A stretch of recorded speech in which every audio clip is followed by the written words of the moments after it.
Bonjour. Est-ce que les maladies, les handicaps, les difficultés viennent affecter le langage corporel? Mon nom est Annabelle Boyer, je suis conseillère en développement organisationnel et analyste du langage corporel. Évidemment, il y a plusieurs chercheurs qui se sont posé des questions en fait sur l'impact des maladies ou des handicaps, mais il y a aussi des experts en non-verbal qui se sont posé la question. Il y a donc eu des observations, des analyses, des travaux qui ont été faits, entre autres sur des gens qui avaient eu des AVC, des gens qui avaient une maladie comme la schizophrénie, la psychose, la dépression, mais aussi sur des gens qui sont par exemple des autistes ou des Asperger, qui est une forme d'autisme. Chez les Asperger, entre autres, on s'est rendu compte qu'au niveau du langage corporel, ce qui est souvent difficile pour les gens qui ne sont pas Asperger, c'est qu'il y a très peu d'expression faciale. En fait, c'est assez neutre. C'est difficile, en fait, de savoir ce que pense un Asperger parce qu'il y a peu d'expression faciale et le ton de voix est très monotone. Il est monocorde. Donc, si la personne a une tendance à parler de façon basse, elle va continuer de parler toujours exactement sur le même ton, ce qui est un peu difficile pour les gens qui ne sont pas Asperger.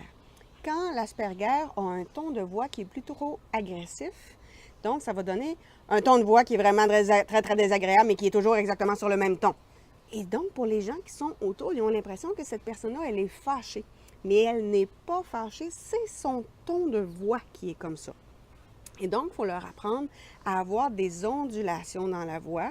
Puis à ce moment-là, il y a un coach vocal qui peut les aider parce que ce n'est pas naturel chez eux.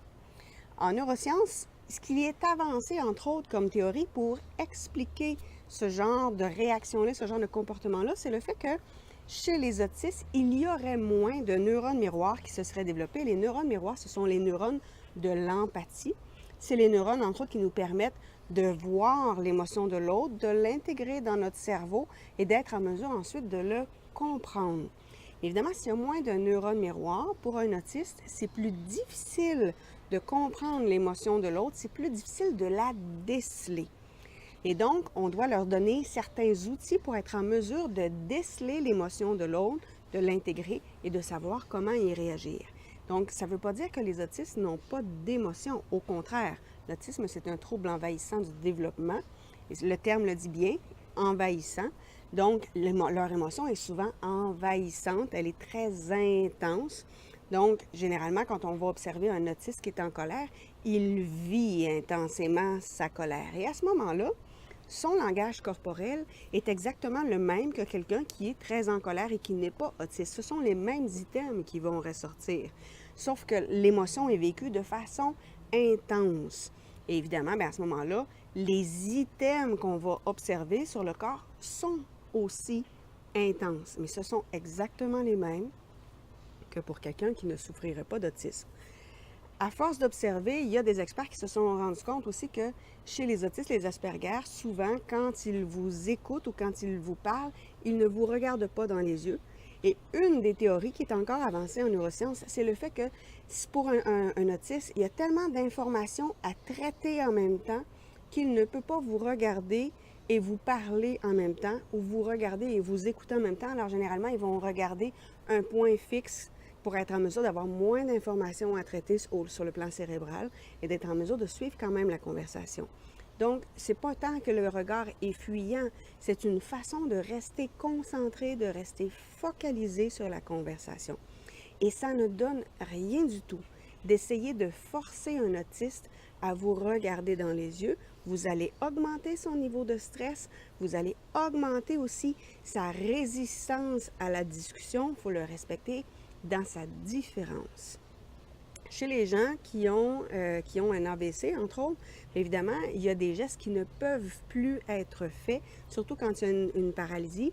Mais avec plusieurs vidéos, on s'est rendu compte, entre autres, que même si, par exemple, la main gauche ne bouge plus, il va arriver que la main droite va aller agripper la main gauche pour la faire bouger. Donc, le côté droit va venir compenser et va essayer de faire participer le côté gauche de façon la plus naturelle et la plus inconsciente. Chez les gens qui, par exemple, ont eu une paralysie de Bell. La paralysie de Bell, c'est un virus que vous pouvez attraper et qui va paralyser la moitié de votre visage, entre autres. Il y a des gens qui vont s'en tirer au bout de quelques semaines ou quelques mois sans trop de séquelles, mais il y a des gens chez qui il va y avoir des séquelles. On va avoir à ce moment-là un affaissement permanent de la paupière inférieure ou un affaissement de la joue, ce qui fait que la commissure des lèvres descend continuellement. Alors, c'est sûr que quand on l'analyse sur le plan du langage corporel, on doit tenir compte de cet état parce que ça ne veut pas dire qu'on a un épuisement ou qu'on a quelqu'un qui est triste ou qui éprouve du dégoût. Ce n'est pas ça. Alors, c'est sûr que dans ces contextes-là, on doit tenir compte, évidemment, de la maladie, du handicap ou de la difficulté pour ne pas être biaisé dans l'analyse du langage corporel. Mais on se rappelle que de toute façon, peu importe pour qui, on doit toujours commencer notre analyse avec les plus grandes articulations et observer dans différents contextes pour être en mesure d'avoir une idée du langage corporel naturel de l'individu et ensuite une idée du langage corporel en situation de stress de ce même individu-là. Sur ce, on se retrouve bientôt pour une prochaine capsule. Au revoir.